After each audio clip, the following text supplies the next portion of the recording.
Bismillahirrahmanirrahim. Assalamualaikum warahmatullahi wabarakatuh. Innal hamdalillah nahmaduhu wa nasta'inuhu wa nastaghfiruh wa na'udzu billahi min shururi anfusina wa min sayyiati a'malina. Man yahdihillahu fala mudilla lahu wa man yudlil fala hadiya lahu. وأشهد أن لا إله إلا الله وحده لا شريك له وأشهد أن محمدا عبده ورسوله صلى الله عليه وعلى آله وسلم تسليما كثيرا أما بعد اللهم إنا نسألك علما نافعا ونعوذ بك من علم لا ينفع. Ma'asyiral muslimin, ikhwan wa akhwat fillah rahimakumullah. Hari ini adalah hari Ahad tanggal 2 Rajab 1434 Hijriah yang bertepatan dengan tanggal 12 Mei 2013. Insyaallah kita akan melanjutkan kajian kita dari kitab Riyadhus Shalihin beserta syarahnya, dan kita masih berada di babu fadlil jihad, bab keutamaan jihad fi sabilillah. Tanpa terasa kita sudah masuk bulan Rajab, berarti sudah semakin dekat masuknya bulan Ramadan. Bulan depan Sya'ban, setelah itu Ramadan. Harapan kita mudah-mudahan Allah Subhanahu wa taala mempertemukan kita dengan bulan Ramadan dalam keadaan sebaik-baiknya, sehat walafiat, selamat sejahtera. Kita bisa beribadah secara maksimal dan ibadah kita diterima oleh Allah Subhanahu wa taala. Allahumma amin. Yang lalu kita telah sampai di hadis nomor 1333 tentang anjuran untuk memainkan anak panah atau belajar anak panah, memainkan panah. Sekarang kita masuk hadis yang berikutnya 1334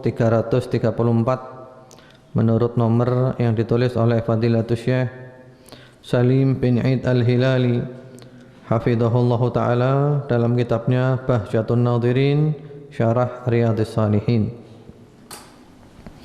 yaitu qala al-Imam an-Nawawi rahimahullahu taala wa anhu radhiyallahu taala anhu annahu qala qala Rasulullah sallallahu alaihi wa ala alihi wasallam man 'allima ar-ramya thumma tarakahu falaysa minna aw faqad 'asa. Rawahu Muslim.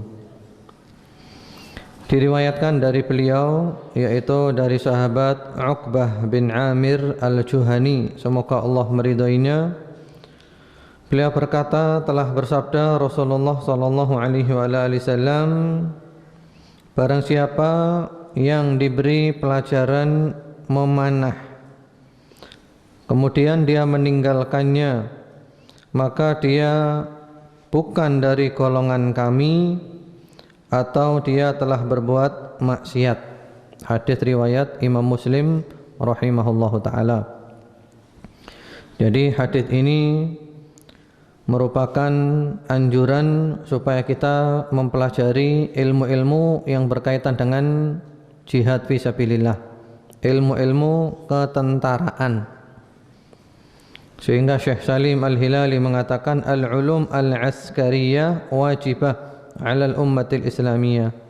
Ilmu-ilmu ketentaraan itu wajib hukumnya dipelajari oleh umat Islam. Kemudian juga bahwasanya ilmu-ilmu ketentaraan, ilmu-ilmu yang berhubungan dengan sarana-sarana peperangan, alat-alatnya, memainkan senjata, itu bisa seseorang menguasainya dengan cara belajar, ya, belajar memanah dan yang lain-lainnya. Kemudian juga di sini bahwasanya orang yang sudah belajar memanah kemudian meninggalkannya, ini ada ancaman keras. Bukan dari bagiannya Rasulullah sallallahu alaihi wasallam atau dia telah durhaka kepada Rasulullah sallallahu alaihi wasallam. Jadi kalau sudah pernah belajar memanah terus menerus diusahakan tetap pandai dalam hal ilmu panah memanah, jangan meninggalkannya supaya tidak termasuk orang yang durhaka kepada Rasulullah Muhammad sallallahu alaihi wasallam. Bahkan Syekh Salim mengatakan, la yahillu lil muslimi an yatruka ma ta'allamahu min al-ulum al-askariyah alladhi yadhubbu biha an thughuril muslimin wa man fa'ala dhalika faqad lahiqahul ithim. Tidak halal seorang muslim untuk meninggalkan apa yang telah dipelajarinya daripada ilmu-ilmu ketentaraan, yang dengan ilmu itu dia bisa menjaga pos pertahanan kaum muslimin. Barang siapa melakukan hal itu, meninggalkan ilmu-ilmu itu, maka dia berdosa. Jadi bisa memanah lalu meninggalkannya, tidak lagi bisa memanah dosa. Kalau kita perluas ya, berarti mencakup ilmu-ilmu ketentaraan semuanya. Bisa menembak lalu meninggalkannya, tidak lagi bisa menembak, dosa. Bisa bermain kuda, tidak lagi bisa bermain kuda, dosa.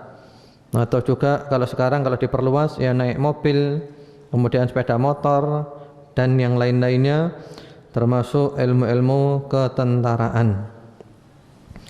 Kemudian juga beliau mengatakan di antara fikihnya pula, al-ummatul islamiyah hadirah yaqadah, faman ghafala aw taghafala faqad ittaba'a ghaira sabilil mu'minin.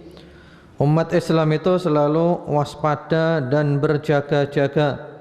Barang siapa lalai atau pura-pura lalai, maka dia telah mengikuti jalan yang bukan jalan orang-orang yang beriman. Jadi kita harus selalu waspada. Waspada karena memang musuh selalu mengepung kita. Kita jangan pernah lupa, walan tarda ankal yahudu walan nasara hatta tattabi'a millatahum. Ayat seperti ini sangat banyak. Yahudi, Nasrani, bahkan non muslim semuanya tidak akan pernah ridha kepada orang Islam. Sehingga orang Islam mengikuti mereka, maksudnya ada dua. Orang Islam meninggalkan Islam, murtad, menjadi beragama yang lainnya. Atau orang Islam tetap agamanya Islam, KTP-nya Islam, tapi ajaran-ajarannya sudah menyimpang dari ajaran Islam yang sebenarnya, yang diajarkan oleh Rasulullah Muhammad sallallahu alaihi wa ala alihi wasallam. Selanjutnya, wa anhu radhiyallahu ta'ala anhu annahu qala sami'tu Rasulullah sallallahu alaihi wa alihi wasallam yaqul inna Allaha yudkhilu bis-sahmil wahidi thalathata nafar al-jannah sani'ahu yahtasibu fi san'atihi al-khair warrami bihi wa munbilahu warmu warkabu wa antarmu habbu ilayya min antarkabu wa man taraka ar-ramya ba'dama 'ullimahu raghbatan 'anhu fa innaha ni'matun tarakaha aw qala kafaraha, rawahu Abu Dawud. Dari beliau juga, yaitu dari sahabat Uqbah bin Amir al-Juhani, semoga Allah meridainya, beliau berkata, aku pernah mendengar Rasulullah sallallahu alaihi wasallam bersabda, ya, sabdanya Rasulullah sallallahu alaihi wasallam, sesungguhnya Allah memasukkan 3 orang ke surga dengan 1 anak panah. Ya, 1 anak panah bisa menyebabkan 3 orang masuk surga. Siapa itu? Yang pertama-tama yaitu orang yang membuatnya dengan ikhlas untuk kebaikan. Yang buat anak panah itu dengan ikhlas untuk kebaikan, untuk jihad fi sabilillah. Yang kedua, orang yang menembakkannya, yang memakainya, yang menembakkannya. Kemudian yang ketiga, dan orang yang mempersiapkan anak panah itu, ya, yang bawa untuk persiapan. Semuanya ini masuk surga gara-gara 1 anak panah yang membuatnya dengan ikhlas karena Allah untuk kebaikan. Yang kedua, yang menembakkannya. Yang ketiga, yang mempersiapkannya. Maka pandai-pandailah menembak yaitu menembak. Kalau zaman Nabi dulu anak panah ya, kalau sekarang lebih umum lagi ya anak panah dan menembak-menembak yang lain. Maka pandai-pandailah menembak dan menunggang dalam peperangan. Jadi latihan manah dan latihan menunggang kuda. Selanjutnya, sesungguhnya menembak lebih aku sukai daripada menunggang. Lebih utama mana? Belajar memanah dengan menunggang kuda? Kata Rasulullah SAW, lebih utama belajar memanah. Lebih disukai, walaupun dua-duanya sama-sama baiknya. Barang siapa meninggalkan pekerjaan menembak, yaitu menembak anak panah setelah dia ahli karena membencinya, maka sesungguhnya itu adalah suatu nikmat yang telah ditinggalkannya, atau beliau bersabda nikmat yang dia ingkari. Hadis riwayat Abu Dawud ya, At-Tirmidzi dan yang lainnya. Namun Syekh Salim bin Eid Al-Hilali hafizahullah ta'ala mengatakan hadis ini dhaif, la yuhtaju bihi, tidak bisa dijadikan sebagai hujjah karena masih banyak hadis-hadis sahih yang semakna dengan ini. Namun demikian, walaupun hadis ini dhaif, maknanya sahih. Kenapa maknanya sahih? Karena masih banyak hadis sahih yang semakna dengan ini. Jadi di sini dikatakan tadi meninggalkan memanah setelah dia belajar karena membencinya, tidak menyukainya. Jadi sudah tidak suka lagi dengan memanah, tidak suka lagi dengan menembak. Nah, berarti dia telah mengingkari nikmat atau telah mengkufuri nikmat. Selanjutnya hadis yang berikutnya lagi. Wa an Salamata ibnil Aqwa' radhiyallahu ta'ala anhu annahu qala marra an-nabiy sallallahu alaihi wa alihi wasallam ala nafarin yantadilun faqala urmu bani Ismail atau irmu bani Ismail fa inna abakum kana ramiyan, rawahul Bukhari. Dari Salamah bin Al-Aqwa radhiyallahu ta'ala anhu, semoga Allah meridainya, beliau berkata, Nabi Muhammad sallallahu alaihi wasallam pernah melewati beberapa orang yang sedang berlomba panah, lomba memanah.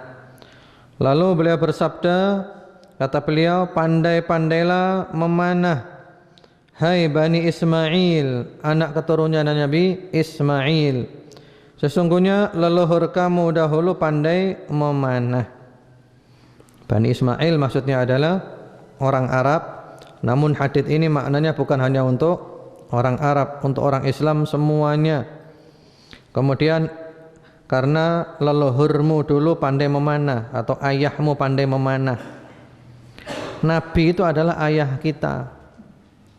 Kan kita kalau zikir pagi ya, di antaranya ada ucapan kan, asbahna ala fitratil Islam wa ala kalimatil ikhlas wa ala din nabiyina Muhammadin sallallahu alaihi wasallam wa ala millati apa?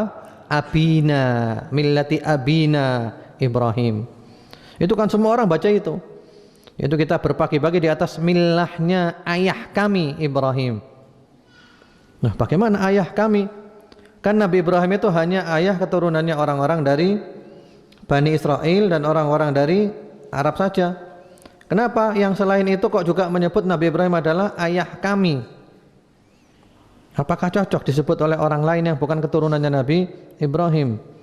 Para ulama mengatakan cocok. Karena di antara makna ayah, semua nabi itu adalah ayah daripada umatnya. Nabi itu adalah ayahnya daripada umatnya. Nabi Ibrahim adalah ayah kita karena beliau adalah nabi kita. Walaupun yang kita ikuti syariatnya adalah Nabi Muhammad sallallahu alaihi wasallam. Semua nabi, semua rasul adalah nabi kita, rasul kita, dan mereka itu juga merupakan ayah kita. Ini kan pertanyaan, kan selalu kita baca, kita pagi-pagi di atas millahnya ayah kami Ibrahim. Loh, bukan ayahmu Ibrahim itu. Kamu bukan turun Ibrahim. Enggak. Ayah kita. Karena setiap umat Islam, maka para nabi itu adalah ayahnya. Nabi Muhammad adalah ayah kita. Walaupun bukan ayah secara nasab. Jadi di sini adalah anjuran untuk belajar memanah. belajar memanah. Kemudian juga di sini ada faedah pula bahwasanya kakek itu juga disebut dengan ayah. Karena di sini ayahmu maksudnya adalah Nabi Ismail. Jadi kakek juga disebut dengan ayah.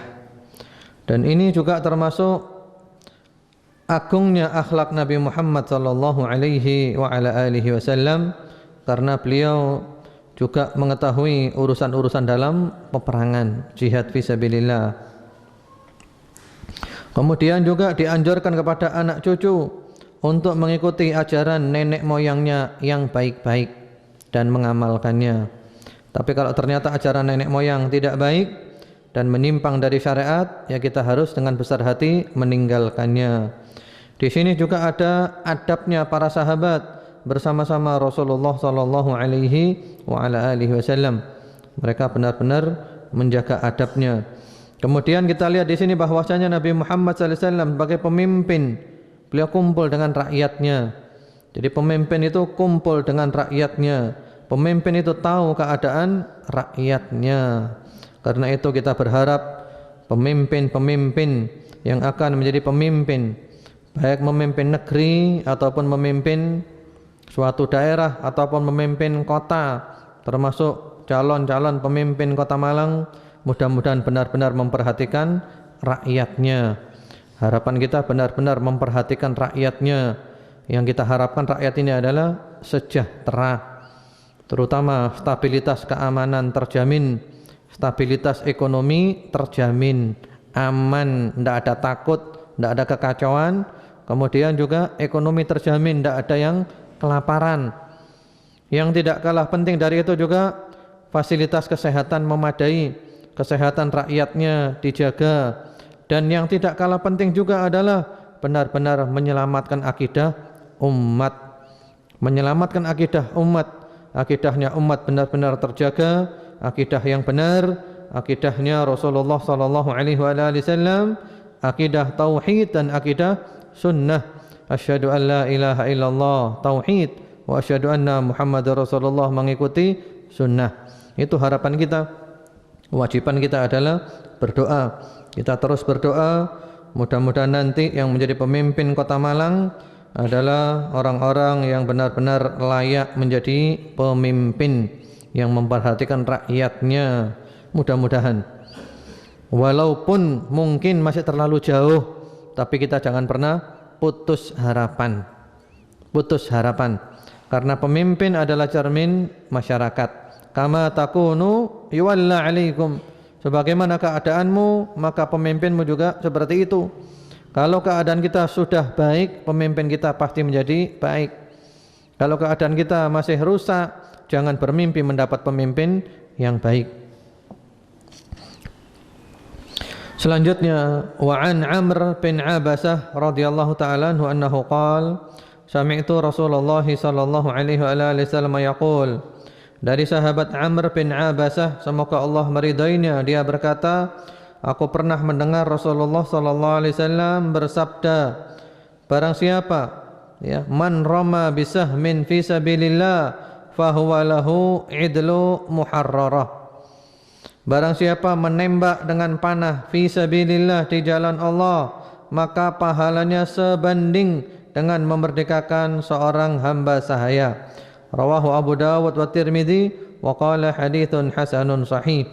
Hadis ini diriwayatkan oleh Abu Dawud dan At-Tirmidzi. At-Tirmidzi menyatakan hadis ini hasanun sahih. Jadi ini keutamaan menembak dengan anak panah, atau juga bahkan menembak secara umum. Satu kali nembak dengan anak panah fisabilillah, ganjarannya sama dengan memerdekakan satu budak. Ini keutamaan yang luar biasa.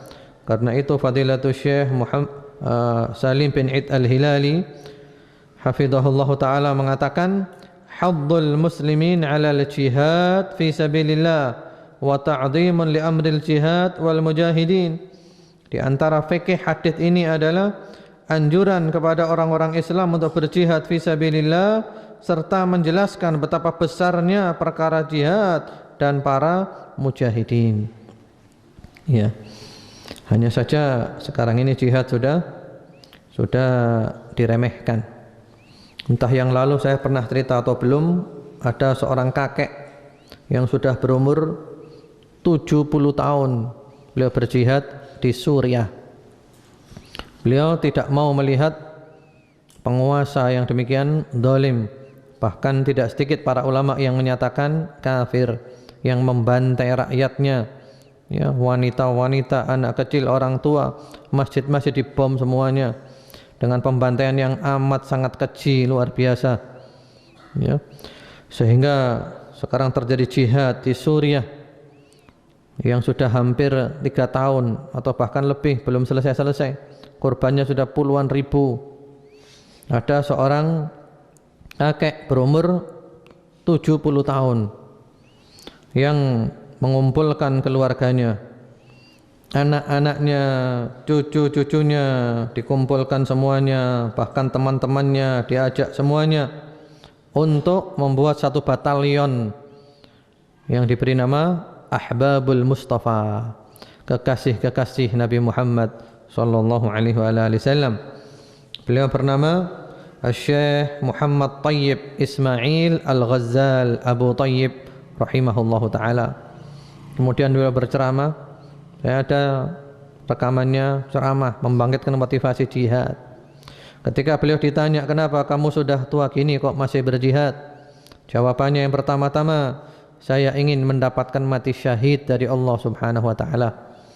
Yang kedua, saya ingin membangkitkan semangat jihad para pemuda yang enggan untuk berjihad. Yang ketiga, itu menjadi rahasia antara aku dengan Allah subhanahu wa ta'ala.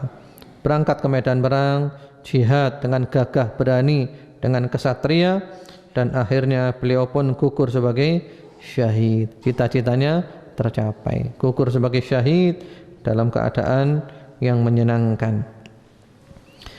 Selanjutnya, wa an Abi Yahya Khuraim bin Fatik radhiyallahu taala anhu annahu qala Rasulullah sallallahu alaihi wasallam, man anfaqa nafaqatan fi sabilillah kutiba lahu 700 dhi'fin, rawahu Tirmidzi wa qala haditsun hasanun. Dari Abu Yahya Khuraim bin Fatik, semoga Allah meridainya, beliau berkata, Rasulullah sallallahu alaihi wasallam bersabda, barang siapa menafkahkan sesuatu fi sabilillah akan tercatat baginya 700 kali lipatnya. Hadis riwayat At-Tirmidzi. At-Tirmidzi berkata hadis ini hasan. Syekh Salim mengatakan hadis ini adalah sahih. Jadi orang yang infak di jalan Allah, maka oleh Allah dilipat gandakan ganjarannya sampai 700 kali lipat. Infak apa saja di jalan Allah subhanahu wa ta'ala, maka ganjarannya dilipatkan menjadi 700 kali lipat, tidak ada ruginya. Ya, infak mungkin untuk persiapan beli kendaraan, atau juga beli senjata, atau juga mungkin beli persiapan makanan, akomodasi, atau juga beli pakaian-pakaian perang, beli selimut, beli kemah, dan yang lainnya. Al-muhim, yang penting adalah infaknya infak fi sabilillah, di jalan Allah subhanahu wa ta'ala. Selanjutnya, wa an Abi Sa'id radhiyallahu ta'ala anhu annahu qala Rasulullah sallallahu alaihi wasallam, ma min 'abdin yasumu yawman fi sabilillah illa ba'ada Allah bidzalika al-yawm wajhahu 'anil nar 70 kharifan, muttafaqun alaih. Dari Abu Sa'id, semoga Allah meridainya, beliau berkata, Rasulullah sallallahu alaihi wasallam bersabda, tidak ada seorang hamba yang berpuasa 1 hari fisabilillah melainkan karena hari itu Allah akan menjauhkan dia dari api neraka selama 70 musim gugur, yaitu selama 70 tahun. Hadis ini disepakati oleh Al-Imam Al-Bukhari dan Imam Muslim rahimahumallahu ta'ala. Subhanallah. Ini keutamaan puasa fisabilillah. Kata-kata fisabilillah di sini ada 2 pengertian. Pengertian yang pertama yang paling zahir, dan ini yang menjadikan Imam Syafi'i meletakkan di bab jihad. Maksudnya adalah puasa ketika dalam keadaan di medan jihad. Jadi waktu di medan jihad dia tetap puasa. tetap puasa Senin Kemis seperti biasanya, tetap puasa Nabi Dawud seperti biasanya, tetap puasa Ayyamul Bid seperti biasanya, bahkan puasa 1 hari saja ketika dia di medan perang fi sabilillah, maka Allah menjauhkan dia dari api neraka seperti jarak 70 tahun. Artinya Allah benar-benar menyelamatkan dia dari api neraka. Karena apa? Dalam kondisi perang, haus, capek, payah, ya segala macam dia lakukan, masih sanggup untuk puasa karena Allah Subhanahu wa taala. Karena itu mujahidin yang ada di Suriah itu sering mereka memotivasi teman-temannya untuk puasa ketika hari Senin, puasa ketika hari Kamis, demi untuk mendapatkan fadilah puasa ketika dalam keadaan jihad fi sabilillah. Itu makna yang pertama dan paling zahir, paling tampak. Makna yang kedua, sebagian ulama menafsirkan puasa 1 hari fi sabilillah maksudnya adalah puasa yang dikerjakan dengan ikhlas karena Allah. 1 hari saja bisa menjauhkan dia dari api neraka sejauh 70 tahun. Hadis yang berikutnya mirip. Wa an Abi Umamah radhiyallahu taala anhu 'anin Nabi sallallahu alaihi wasallam annahu qala. Dari sahabat Abu Umamah, semoga Allah meridainya, dari Nabi Muhammad sallallahu alaihi wasallam, beliau bersabda, "Man shama yawman fi sabilillah, ja'alallahu bainahu wa bainan nari khandaqan kama bainas sama'i wal ard." Rawahu Tirmidzi wa qala haditsun hasanun sahih. Ya, Nabi Muhammad sallallahu alaihi wasallam bersabda, barang siapa berpuasa 1 hari fi sabilillah, maka Allah menjadikan antara dia dan api neraka ada sebuah parit yang jaraknya sejauh antara langit dan bumi. Hadis riwayat At-Tirmidzi dan beliau mengatakan hadis ini hasanun sahih. Jadi kalau tadi puasa 1 hari dijauhkan berapa? 70.000 tahun jaraknya dari api neraka. Kalau sekarang puasa 1 hari fisabilillah, maka jarak antara dia neraka itu seperti jarak antara langit dan bumi. Jadi ada parit, ada galian yang memisahkan antara dia dengan neraka, yang mana galian itu besarnya antara langit dan bumi. Berarti dia benar-benar jauh, sejauh-jauhnya dari api neraka. Jadi ini fadilah yang luar biasa. Karena itu seandainya kita diberi kesempatan oleh Allah untuk berjihad fi sabilillah, maka kita usahakan dalam keadaan jihad itu ya kita tetap puasa. Entah puasa Senin Kemis, puasa Ayyamul Bid, atau puasa Nabi Daud, atau puasa yang lainnya. Minimal puasa 1 hari saja fi sabilillah. Karena para ulama mengatakan setiap hadis tentang fadailul a'mal, hadis tentang keutamaan amal, amal ini ganjarannya ini, amal ini ganjarannya ini, yang penting hadisnya tidak dhaif, hadisnya sahih atau hasan. Para ulama mengatakan apa? Usahakan kamu mengamalkan hadis itu walaupun seumur cuman sekali, karena berarti kita sudah mengamalkannya. Dan itu juga yang dilakukan oleh Imam Ahmad bin Hanbal rahimahullah ta'ala dan para ahli hadis yang lainnya. Setiap hadis yang bisa diamalkan, menganjur keutamaan amal, beliau selalu melakukan walaupun cuman 1 kali, karena berarti sudah mengamalkannya. Ya. Jadi itu tentang keutamaan puasa ketika di medan perang. Selanjutnya hadis yang berikutnya lagi, yaitu wa an Abi Hurairah radhiyallahu taala anhu annahu qala Rasulullah sallallahu alaihi wasallam, man mata wa lam yaghzu wa lam yuhaddits nafsahu bil ghazwi mata ala syu'batin minan nifaq. Rawahu Muslim. Dari sahabat Abu Hurairah, semoga Allah meridainya, beliau berkata, Rasulullah sallallahu alaihi wasallam bersabda, barang siapa yang mati sedang dia belum pernah perang dan di dalam jiwanya belum pernah terbersit untuk berperang, maka dia mati membawa sebagian cabang kemunafikan. Hadis riwayat Imam Muslim rahimahullahu taala. Ini ancaman keras. Jadi orang mati dalam keadaan belum pernah perang atau belum pernah ada lintasan di hatinya kepingin perang. Maksudnya di sini adalah dia punya niat, suatu saat nanti saya kepingin jihad di jalan Allah. Suatu saat nanti mudah-mudahan Allah memberi kesempatan saya jihad di jalan Allah. Harus ada gitu. Kalau dia belum pernah perang, di hatinya pun tidak ada pernah niat seperti itu, maka dia mati masih membawa cabang-cabang kemunafikan. Jadi kita harus ada ya, harus ada di hati kita, saya kepingin suatu saat nanti oleh Allah diberi rezeki jihad fisabilillah. Entah di mana kita tidak tahu. Kalau saya kepinginnya jihad di Palestina dan mati di Palestina dalam keadaan melawan orang-orang Yahudi.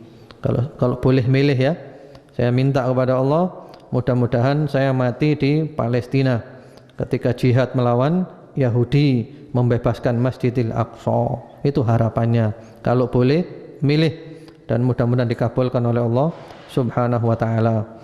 Allahumma amin.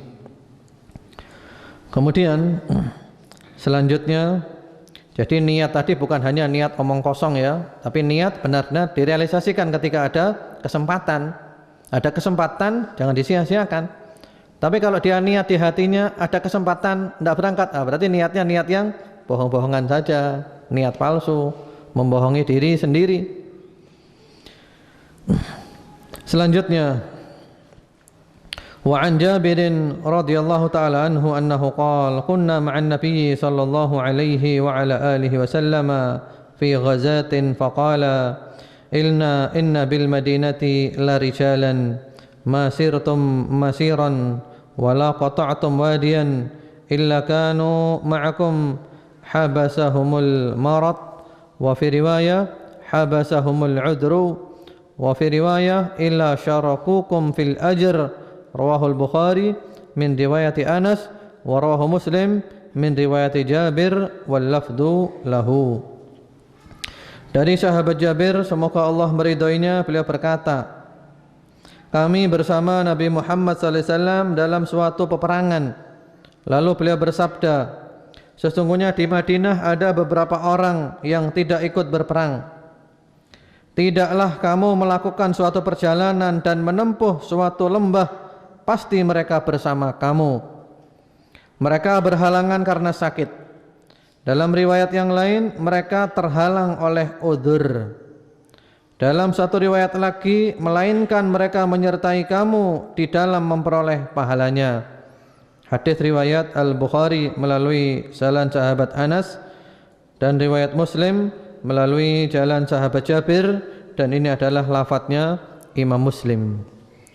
Jadi maksudnya di sini suatu amal itu dinilai dari niatnya. Ini kan Nabi perang dengan para sahabat. Tapi ada sebagian sahabat enggak ikut perang. Dia tetap di Madinah karena ada udzur yang syar'i atau karena mereka sakit. Tapi mereka tetap mendapatkan ganjaran. Jadi pasukan perang ini pergi kemana saja, mereka yang sakit itu dianggap ikut pergi kemana saja bersama pasukan perang. Dan ganjarannya sama dengan orang yang perang. Disinilah fungsi daripada hadis innamal a'malu binniyat wa innamal likulli imri'in ma nawa. Amal dengan niat dan masing-masing orang mendapatkan dari apa yang dia niatkan. Jadi dia kepingin tapi nggak bisa berangkat gara-gara sakit. Coba sehat berangkat. Maka di sini walaupun dia tidak berangkat tetap dapat ganjaran orang-orang yang ikut perang.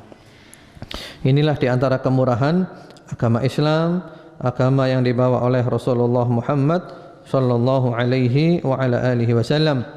Jadi pahala itu dimudahkan untuk didapatkan dan bahkan oleh Allah dilipat gandakan. Selanjutnya, wa an Abi Musa radhiyallahu taala anhu anna a'rabiyan atan nabiyya sallallahu alaihi wa alihi wasallam faqala. Dari sahabat Abu Musa, semoga Allah meridainya, bahwasanya ada seorang badui yang datang kepada Nabi Muhammad sallallahu alaihi wasallam. Lalu orang badui itu mengatakan, ya Rasulullah, ar-rajulu yuqatilu lil maghnam war-rajulu yuqatilu liyudhkar war-rajulu yuqatilu liyura makanuh wa fi riwayah yuqatilu syaja'atan wa yuqatilu hamiyatan wa fi riwayah wa yuqatilu ghadaban faman fi sabilillah. Orang badui itu tanya, ya Rasulullah, ada orang yang perang tujuannya ingin mendapatkan ghanimah, harta rampasan perang. Atau tujuannya supaya dia dikenal, supaya terkenal. Atau tujuannya supaya dia mendapatkan kedudukan, riya, pamer. Atau berperang, itu di terbitannya Imam Syafi'i ada yang kurang terjemahannya. Atau berperang karena keberaniannya, faktor keberanian. Artinya memang dia senang perang, hobinya adalah perang karena dia orang yang berani. Atau berperang karena hamiyah, hamiyah itu fanatik. Itu tidak ada di terjemahannya Pustaka Imam Syafi'i ya, Bahjatun Nadhirin. Karena fanatik. Jadi perang karena bela golongannya, karena bela kelompoknya. Bela golongannya, kelompoknya. Kemudian di dalam riwayat yang lainnya, perang karena marah, karena emosi. Maka siapakah di antara mereka itu yang termasuk fi sabilillah, di jalan Allah? Faqala Rasulullah sallallahu alaihi wasallam, beliau menjawab, ini kaidahnya. Kaidah orang yang dikatakan perang di jalan Allah, yaitu man qatala litakuna kalimatullahi hiyal ulya fahuwa fi sabilillah. Orang yang berperang tujuannya adalah supaya kalimat Allah menjadi tinggi, maka dia adalah fi sabilillah, di jalan Allah. Muttafaqun alaih. Hadits ini disepakati oleh Al-Imam Al-Bukhari dan Imam Muslim rahimahumallahu taala. Jadi perang tujuannya mencari harta rampasan perang, itu bukan fisabilillah. Perang tujuannya untuk supaya dikenal, bukan fisabilillah. Perang tujuannya adalah untuk riya, pamer, bukan fisabilillah. Perang tujuannya karena memang dia berani, senang perang, bukan fisabilillah. Perang untuk membela golongannya, fanatik kepada kelompoknya, bukan fisabilillah. Perang karena marah, ya bukan fisabilillah. Yang fisabilillah itu adalah perang tujuannya adalah untuk meninggikan kalimat Allah. Perang fisabilillah. Jadi perang di jalan Allah Subhanahu wa taala, dan kalau gugur dia gugur sebagai syahid, mati syahid. Bagaimana perang membela negara? Nah, dilihat dulu. Kalau memang membela negara itu ada unsur membela agama Islam, termasuk fisabilillah. Tapi kalau membela negaranya tidak ada unsur sama sekali membela agama Islam, ya tidak fisabilillah. Karena ini tujuannya. Tujuannya adalah kalimat Allah yang tinggi, kalimat Allah yang menang. Kayak mujahidin dulu ketika perang kemerdekaan, kan mereka melawan penjajah ya, penjajah Jepang, penjajah Belanda. Mereka itu tidak semata-mata hanya membela negara saja, tapi benar-benar mereka membela agama Allah. Karena mereka yakin ini para penjajah ini mau memasukkan Indonesia ke dalam agama lain. Sehingga mereka syiarnya adalah Allahu Akbar, bambu runcing, dan perang melawan pesawat tempur, melawan tank-tank, oleh Allah diberikan kemenangan. Sehingga kita berharap mereka itu adalah orang-orang gugur fi sabilillah, mati sebagai syahid. Harapan kita seperti itu. Karena mereka tidak serta-merta bela negara begitu saja. Ada yang mereka bela, adalah Islam. Jangan sampai Indonesia diobok-obok oleh yang lainnya. Karena ketika para penjajah menjajah Indonesia, mereka juga berusaha untuk merubah agamanya orang Indonesia, mau dirubah agamanya. Dan alhamdulillah mereka tidak berhasil. Kita masih dilindungi oleh Allah Subhanahu wa taala. Kemudian berikutnya lagi, wa an Abdullah bin Amr bin al-As radhiyallahu taala anhuma annahu qala, dari sahabat Abdullah bin Amr bin al-As, semoga Allah meridai keduanya, beliau berkata, qala Rasulullah sallallahu alaihi wasallam, telah bersabda Rasulullah sallallahu alaihi wasallam, ma min ghaziyatin aw sariyatin taghzu fataghnam wa taslam illa kanu qad ta'ajjalu thuluthai ujurihim wa ma min ghaziyatin aw sariyatin tukhfiqu wa tusabu illa tamma ujuruhum, rawahu Muslim. Kata beliau, tidaklah dari satu pasukan atau angkatan perang yang berperang lalu menang dan membawa harta rampasan perang dan selamat, melainkan mereka telah memperoleh pahala 2/3. Tidaklah pula suatu pasukan atau angkatan perang yang tertusuk atau terkena pedang, melainkan pahala mereka diberikan dengan sempurna. Ya, hadis riwayat Imam Muslim. Maksudnya di sini secara global, ya. Jadi orang itu kalau perang dan mendapat kemenangan, dia selamat, dapat kemenangan dan dapat harta rampasan perang, dapat kekayaan, maka berarti itu ganjarannya di akhirat berkurang. Karena ganjarannya oleh Allah disegerakan di dunia 2/3. Sebaliknya yang berperang dia mati ya di jalan Allah dan tidak mendapatkan harta rampasan perang apapun, maka ganjarannya sempurna di jalan Allah Subhanahu wa taala. Ganjarannya di sisi Allah sempurna. Dan itu penjelasan Imam Nawawi ya. Saya bacakan penjelasan Imam Nawawi di syarahnya di Bahjatun Nadhirin. Qala an-Nawawi rahimahullahu taala, Imam Nawawi ya di dalam syarah Sahih Muslim menjelaskan, as-shawabu alladzi la yajuzu ghairuhu fi ma'na al-hadits. Ya. Arti hadits ini yang benar dan tidak boleh yang lainnya. Maksudnya arti yang paling benar dari hadits ini, makna yang paling benar dari hadits ini, enggak boleh ada makna lain. Yang benar adalah maknanya ini. Bagaimana yang benar?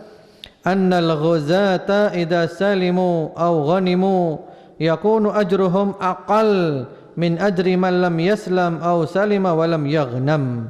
Ya. Bahwasanya tentara yang berperang apabila mereka selamat atau menang dengan pulang membawa harta rampasan perang, maka pahala mereka lebih sedikit daripada mereka yang tidak selamat atau selamat tanpa membawa harta rampasan perang. Jadi yang menang bawa harta rampasan perang lebih sedikit ganjarannya daripada yang mati fisabilillah atau yang selamat tapi tidak bawa harta rampasan perang. Terus diterangkan lagi oleh beliau, wa annal ghanimata hiya fi muqabalati juz'in min ajri ghazwihim. Kata beliau, sebab harta rampasan perang itu merupakan suatu imbalan dari sebagian pahala perang. Jadi pahalanya kan ada dua, pahala di akhirat nanti dan pahala di dunia, dan dia sudah mendapatkan pahalanya sebagiannya di dunia, berarti yang di akhirat berkurang. Kemudian fa idza hasalat lahum faqad ta'ajjalu thulutsai ajrihim al-mutarattib 'ala al-ghazwi. Apabila mereka memperolehnya, maka harta itu merupakan hasil yang diambil lebih dahulu sebesar 2/3 pahala perangnya. 2/3 pahalanya diambil dulu. Tinggal berapa berarti? Tinggal 1/3 di akhirat. Kemudian wa takunu hadhil ghanimah min jumlatil ajr. Kemudian kata beliau, dengan kata lain harta tersebut merupakan sebagian dari sejumlah pahala perangnya. Wa hadza muwafiqun lil ahadits sahihah al masyhurah 'anis sahabah. Ya. Ini penjelasan seperti ini adalah sesuai dengan hadis-hadis sahih yang masyhur dari para sahabat radhiyallahu anhum ajma'in, yaitu mereka mengatakan minna man mata wa lam ya'kul min ajrihi syai'a wa minna man ayna'at lahu thamratuhu fahuwa yahdibuha ay yajtaniha. Ini para sahabat mengatakan ya, di antara kami ada yang mati sebelum merasakan sedikit pun balasannya, dan di antara kami ada yang berhasil sampai matang buahnya lalu dia memetiknya. Subhanallah. Jadi orang jihad yang paling tinggi derajatnya itu orang yang apa? Yang jihad yang paling tinggi derajatnya yang apa? Diterangkan oleh Syekh Salim, a'la darajatil jihad man kharaja walam yarji'. Derajat tertinggi jihad adalah orang yang pergi berperang lalu dia gugur dan tidak kembali ke rumahnya lagi. Berangkat jihad, mati di sana, tidak balik lagi, tidak dapat apa-apa, hartanya diambil musuh semuanya. Ini yang paling besar ganjarannya. Subhanallah. Karena itu ketika Rasulullah SAW berbicara tentang keutamaan 10 hari pertama bulan Dzulhijjah, apa kata beliau? Ma min ayamin a'dhamu indallah ya min hadhil ayamil 'ashar. Tiadalah hari-hari yang lebih agung di sisi Allah daripada 10 hari pertama Dzulhijjah. Lalu sahabat tanya, walal jihad fisabilillah, bagaimana dengan jihad fisabilillah ya Rasulullah, afdalan mana? Kata Rasulullah apa? Walal jihad fisabilillah illa rajulun kharaja bi nafsihi wa malihi falam yarji' min dzalika bi syai'. Jihad masih kalah keutamaannya dengan amalan 10 hari pertama Dzulhijjah, kecuali orang yang pergi jihad fisabilillah ya, dia terbunuh di sana, hartanya diambil musuh, tidak kembali sedikit pun. Ini lebih afdal, lebih utama. Subhanallah. Karena itu di antara sahabat yang mendapatkan ganjaran utuh, sahabat siapa? Sahabat Mus'ab bin Umair radhiyallahu taala anhu. Ya, beliau mula-mula kaya raya, demikian makmur. Begitu masuk Islam diintimidasi, dicaci, dihina, difitnah, macam-macam. Ya, sampai jadi melarat, miskin, papa, kadang pingsan, tidak ada makanan, yang kulitnya mula-mula mulus menjadi kasar, rambutnya kusut, ya, sampai ketika gugur pun di medan Uhud, bagaimana keadaannya? Kain untuk menutupi jasadnya, tidak dikafani ya, tetap dengan bajunya, cuma ditutupi kain. Kain untuk nutupi tidak ada, yang ada hanya secarik kain, kalau ditutupkan di kepalanya terbuka kakinya, kalau ditutup kakinya terbuka kepalanya. Akhirnya kata Rasulullah SAW, ditutup saja bagian kepalanya, kemudian kakinya ditutup dengan daun-daunan. Sehingga para sahabat yang lainnya ketika Islam sudah jaya, mendapatkan macam-macam kekayaan, makannya enak, kadang mereka mau makan yang enak di meja macam-macam itu nangis mereka. Teringat siapa? Teringat Mus'ab bin Umair yang belum sempat merasakan ini, nangis, kadang tidak jadi makan. Dan mereka mengatakan, "Tsumma la tus'alunna yauma idzin 'anin na'im." Kamu nanti akan ditanya oleh Allah tentang kenikmatan yang kamu rasakan. Ini nikmat luar biasa. Ya, itu dulu aja. Berarti kita masih belum menyelesaikan bab keutamaan jihad, masih belum tuntas ya. Masih ada beberapa hadis lagi. Kemudian setelah itu tentang keutamaan orang-orang yang mati syahid dan macam-macam orang yang mati syahid. Demikian, wallahu a'lam. Kita sekarang buka sesi tanya jawab sampai pukul 10 nanti insyaallah. Di HP saya sudah banyak SMS yang masuk. Di antaranya, Assalamualaikum, waalaikumsalam. Apakah kita semua wajib ikut berjihad ke negara-negara Islam yang sedang terjadi perang? Apa kita wajib mendapat izin dari pemerintah dan orang tua? Iya. Yang jelas kalau izin pemerintah nggak mungkin mengizini. Iya. Kemudian kalau izin kepada orang tua, ya memang perlu izin dulu kepada orang tua. Kalau orang tuanya mengizinkan, berangkat, tidak apa-apa. Tapi diam-diam, nggak usah rame-rame, sehingga pemerintah tidak tahu kalau ada yang berangkat, tidak menimbulkan masalah. Karena kalau tidak gitu nanti yang bela teman-teman di Suriah itu siapa? Ya, mereka yang berangkat rata-rata dari luar negeri, dari Arab Saudi yang berangkat banyak tanpa izin pemerintah. Tapi pemerintah juga membolehkan, cuman diam-diam saja. Jadi istilahnya setuju, tapi dalam bentuk diam. Diamnya adalah diam yang setuju. Bahkan kemarin saya baca berita terbaru 5.000 ya pasukan dari Yaman, ikhwan dari Yaman Mujahidin berangkat ke Suriah. Mudah-mudahan berita itu benar. Ya 5.000 berangkat ke sana. Seperti itu. Kalau orang tua, wallahu alam, yang saya pahami untuk seperti Suriah ini masih perlu wajib izin ke orang tua kita. Izin ke orang tua. Kalau orang tua ngizini, bismillah, kesempatan. Ya. Karena seperti para mujahidin dari Arab Saudi juga izin ke orang tuanya. Seperti kemarin ya Syekh Umar Al-Muhaisini itu juga izin ke ibunya mengizinkan. Bahkan ketika mendengar anaknya mati syahid, ya ibunya senang sekali. Ibunya malah menulis puisi bangga anaknya gugur sebagai syahid. Ya, kalau akhwat dulu bisa memanah dan alat-alatnya tapi ketinggalan di Kalimantan, berdosa atau tidak?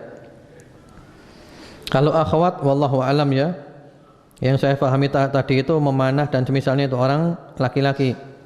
Karena kalau orang perempuan di medan perang itu lebih cenderung untuk melakukan mempersiapkan kebutuhan-kebutuhan, merawat yang sakit, ya, atau juga kebutuhan dapurnya, memasak, ya, tidak terjun ke medan perang langsung.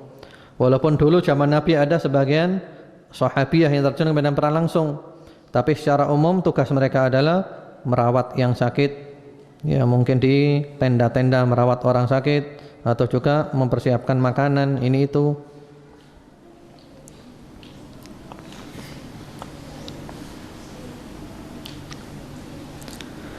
Mohon penjelasan Ustadz, saya takut salah faham. Apakah beda imarah dan khilafah? Apakah imarah yang didirikan mujahidin dan menegakkan syariat Islam dengan kekuatan senjata seperti di Mali, Somalia, Kaukasus adalah amir bagi umat muslim seluruhnya yang wajib kita berbaiat? Apakah berkewajiban muslim dari negeri jauh seperti kita di Indonesia untuk hijrah ke sana, berjihad dan berbaiat kepada mereka? Ya. Mengenai Amirul Mukminin itu disebutkan di dalam hadits al-a'immatu min Quraisy. Pemimpin tertinggi harus dari suku Quraisy. Jadi pemimpin tertinggi khalifah Amirul Mukminin harus dari suku Quraisy. Itu haditsun nas hadits. Karena mereka punya kelebihan dibanding yang lainnya, punya banyak kelebihan. Lalu apakah di sana itu pemimpinnya adalah dari suku Quraisy? Kemudian kalau dikatakan sebagai khalifah yang umat Islam seluruh dunia harus membaiatnya, ya masih belum mereka itu. Mungkin mereka itu adalah pemimpin di di negaranya saja, seperti itu. Dan kita yang penting kalau ada berita-berita mujahidin, kita jangan suudon dulu, jangan mengedepankan suudon, ya, karena berita-berita yang ada selalu diputar balikkan. Yang namanya mujahidin itu selalu dijelek-jelekkan. Yang namanya orang kafir selalu dipuji-puji. Ya, kita jangan terkecoh dulu. Jadi sikap kita tetap berprasangka baik, seperti mujahidin di Mali, ya, yang mereka jelas-jelas ingin menegakkan syariat. Lalu ternyata Mali yang bekas jajahannya Perancis, ya, minta Perancis datang lagi. Lalu mereka berhasil menumpas mujahidin. Sebenarnya mereka tidak berhasil menumpas mujahidin. Cuman mujahidin aja yang ngalah demi kebaikan. Jadi mujahidin meninggalkan negeri itu karena tidak ingin negeri itu dihancurkan. Kasihan kepada masyarakat umum. Mereka lebih milih pergi dulu untuk ngatur siasat lagi. Yang penting pokoknya kita harus husnudzon dulu. Jangan berprasangka buruk. Husnudzon dan husnudzon. Karena mereka-mereka yang terjun di medan jihad, mereka itu niatnya baik. Kalau saya ketemu mereka ngobrol, ya Masya Allah, yang ada di benak mereka itu adalah kepingin mengamalkan Islam yang sebenarnya, kepingin tegak syariat yang sebenarnya. Ini Masya Allah niat-niat yang bagus. Hanya mungkin kadang salah dalam melangkah. Kewajiban kita meluruskan kalau ada langkah-langkahnya yang salah, daripada kita hujat serta dituduh macam-macam. Jangan seperti itu. Kemudian apakah wajib kalau ada negara muslim itu hijrah? Ya. Kalau memang benar-benar negara muslim menegakkan tauhid dan sunnah, ya kita hijrah ke sana. Kita hijrah ke sana. Dulu sebelum ada kasus WTC, itu kan yang terkenal sebagai negara Islam di Afghanistan. Iya kan? Di Afghanistan yang di sana ada ya sudah ada khilafah Islamiyah di sana di Afghanistan. Taliban pemimpinnya adalah Mullah Umar, ya, dan yang lain-lainnya. Pokoknya di sana benar-benar mempraktekkan tauhid dan sunnah. Ini sebelum kejadian WTC, ya, sebelum 2001. Nah waktu itu saya sendiri berpikir kepingin hijrah ke sana.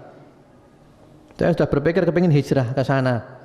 Karena saya ingin berada di sebuah negara yang benar-benar Islami, benar-benar Islam itu dipraktekkan. Subhanallah, belum kesampaian niat hijrah ke sana sudah ada kejadian WTC yang dituduh langsung Afghanistan Taliban, kemudian dibombardir, ya seperti sekarang keadaannya, hancur lagi. Hikmahnya apa? Wallahu alam, hikmahnya apa? Ya, kalau memang ada negara-negara yang benar-benar mempraktekkan tauhid, sunnah, kita hijrah ke sana, wah bagus sekali itu.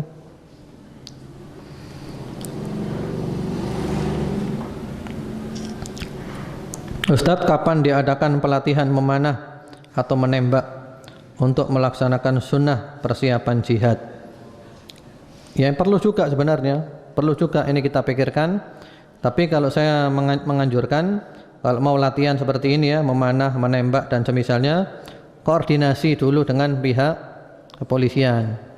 Koordinasi ya dengan pihak kepolisian, dengan pihak tentara, supaya tidak terjadi kesalahpahaman. Ya, sebagaimana yang telah lalu, yang tanpa koordinasi terjadi kesalahpahaman, akhirnya dituduh macam-macam. Jadi koordinasi aja, ya. Insya Allah mereka mau kok koordinasi, ya.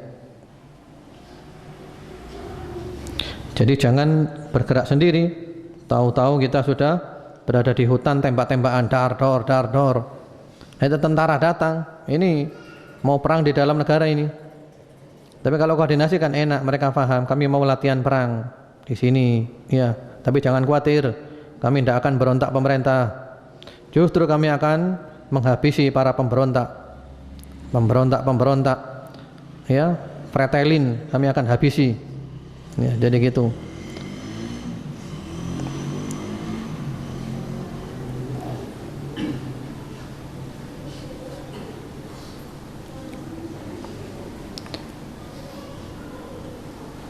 Ustadz, sekarang ini umat Islam di Indonesia terkena fitnah terorisme. Mujahidin yang ingin berjihad ke medan perang bisa dituduh teroris dan baru diduga saja bisa langsung dieksekusi mati. Muslim yang dibunuh tanpa hak, bagaimana ini Ustadz? Apakah ini makar atau ujian? Ya, yang lalu kan telah dijelaskan kan, kita harus selalu waspada dengan para penyusup, ya, dengan para penyusup. Yang kemarin sudah dijelaskan panjang lebar kan, bagaimana upaya para penyusup itu, agen-agen Intel, ya. Mungkin di sini juga banyak Intel. Ya, assalamualaikum ya Intel. Assalamualaikum, mudah-mudahan dapat hidayah. Jadi kalau ada Intel dapat hidayah insyaallah, ya. Bela agama Allah, meninggikan kalimatnya Allah Subhanahu wa taala. Jadi Intel selalu ada, penampilannya sama, bahkan penampilannya lebih nyunnah daripada yang sunnah. Ya. Jadi gitu. Jadi seperti itu. Kemudian kata-kata teroris itu kan kata-kata yang tidak jelas, bias sekali. Pokoknya Islam teroris. Tapi kalau ada pemberontak-pemberontak Myanmar, coba, ada tidak negara yang menuduh, ya, orang-orang non-Muslim di Myanmar yang membantai orang-orang Muslim dituduh teroris? Ada enggak? Enggak ada. Jadi teroris itu hanya miliknya orang Islam. Pokoknya Islam kepingin menegakkan Islam berarti dia adalah teroris. Ada jenggotnya, hati-hati, itu ciri teroris. Cingkrang, ciri-ciri teroris. Pakai cadar, ciri-ciri teroris. Kalau memang itu adalah ciri teroris, fashhadu bi annana irhabiyun, saksikan bahwa kami adalah para teroris. Kalau memang itu adalah penilaiannya teroris. Teroris itu Amerika teroris. Dia membantai. Lucu kan? Orang pasukan Amerika kalau mau berangkat ke medan, ke mana? Ke Afghanistan. Itu kan kadang diabadikan, ya. Merangkul anaknya dulu, nangis mau pisah dengan anaknya kecil. Tapi di Afghanistan bantai anak-anak kecil. Lu kan aneh. Dia mau pisah dengan anaknya nangis, tapi di negaranya orang bantai anaknya orang. Kalau anakmu dibantai gimana? Jadi seperti itu, ya. Karena itu umat Islam juga harus pandai bermain cantik.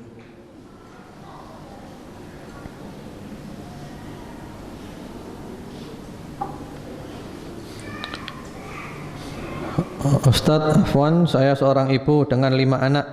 Apakah bekerja untuk memenuhi kebutuhan hidup mereka juga termasuk jihad? Bagaimana menanamkan semangat jihad pada anak yang masih di bawah umur? Jazakallah khair. Iya, jihad. Tapi jihadnya jihad dalam makna yang lainnya.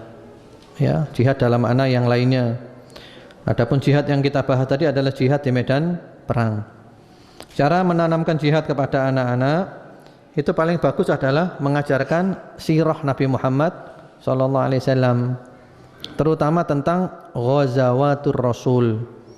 Ini yang selalu dinasihatkan oleh para ulama, mempelajari ghazawatur Rasul, peperangan-peperangannya Rasulullah sallallahu alaihi wasallam. Ceritakan perang Badar, perang Uhud, perang ini, ya, pelan-pelan seperti itu. Jadi belajar sirah Nabi Muhammad sallallahu alaihi wa ala alihi wasallam.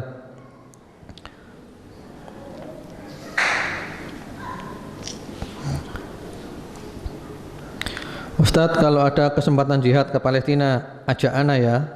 Oh, ngajak berarti ini. Ya insya Allah, kalau memang ada jihad, insya Allah kita berangkat kesempatan. Ya, kalau saya disuruh boleh milih ya, yang milihnya itu kepingin matinya itu di Palestina, karena musuhnya sudah jelas, orang Yahudi, yang jelas-jelas perampok, yang jelas-jelas penjajah, yang sudah ada di Al-Quran, ya.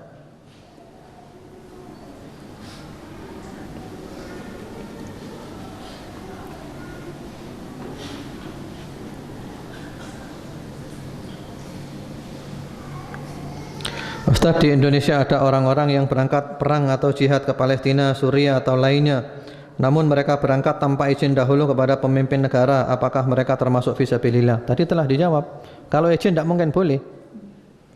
Lah kalau semua negara tidak mengizinkan, apakah kita membiarkan orang-orang Suriah dibantai kayak gitu?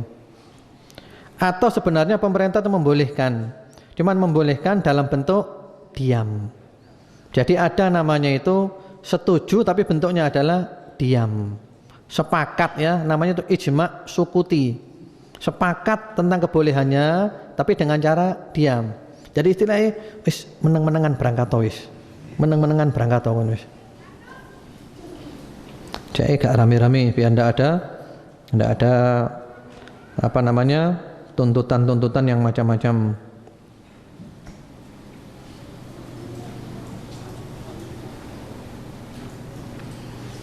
Ya, saya kira itu dulu aja. Ini ada pertanyaan kertas, sudah nulis, saya jawab. Semoga sesuai dengan pertanyaan, dengan materi. Bagaimana dengan tentara yang memang tugasnya membela negara? Ya dilihat dulu, apakah murni bela negara saja, ataukah bela negara itu karena dia juga punya niat untuk meninggikan kalimat Allah. Kalau ada niat meninggikan kalimat Allah, itu namanya jihad fi sabilillah. Karena perlu orang Islam jadi tentara. Mempertahankan harta miliknya yang hendak dirampas oleh seseorang sampai ia dibunuh, bagaimana orang itu mati? Nanti ada babnya ya, tentang macam-macam mati syahid. Man qutila duna malihi fahuwa syahid. Orang yang dibunuh karena membela hartanya yang mau dirampas orang, matinya adalah mati syahid. Wallahu alam, semoga bermanfaat. Semoga Allah menjadikan kita istiqamah dan umur kita ditutup dengan husnul khatimah. Subhanakallahumma bihamdika asyhadu an la ilaha illa anta astaghfiruka wa atubu ilaik. Assalamualaikum warahmatullahi wabarakatuh.